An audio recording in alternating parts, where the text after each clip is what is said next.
ఎగువ రాష్ట్రాల్లో వర్షాలకు నదులు ఉప్పొంగి ప్రవహిస్తున్నాయి. ప్రాజెక్టులోకి భారీగా వరద నీరు వచ్చి చేరుతోంది. గోదావరి నదికి వరద ప్రవాహం కంటిన్యూ అవుతోంది. భద్రాద్రి కొత్తగూడెం జిల్లా భద్రాచలం దగ్గర గోదావరి నీటి మట్టం మళ్లీ పెరిగే ఛాన్స్ ఉందన్నారు అధికారులు. మొన్న 52 అడుగుల వరకు చేరిన నీటి మట్టం క్రమక్రమంగా తగ్గుతోంది. అయితే నీటి మట్టం మళ్లీ పెరిగే ఛాన్స్ ఉందన్న అధికారులు ప్రకటనతో ప్రజలు ఆందోళన చెందుతున్నారు.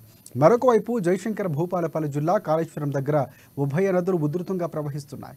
గోదావరి పుష్కర ఘాట్ల దగ్గర ప్రాణహిత గోదావరి నదులు 11.560 మీటర్ల ఎత్తులో ప్రవహిస్తున్నాయి. మేడిగడ్డ లక్ష్మీ బ్యారేజీలో 85 గేట్లు ఎత్తి 8,52,240 క్యూసెక్ల నీటిని దిగువకు విడుదల చేస్తున్నారు అధికారులు.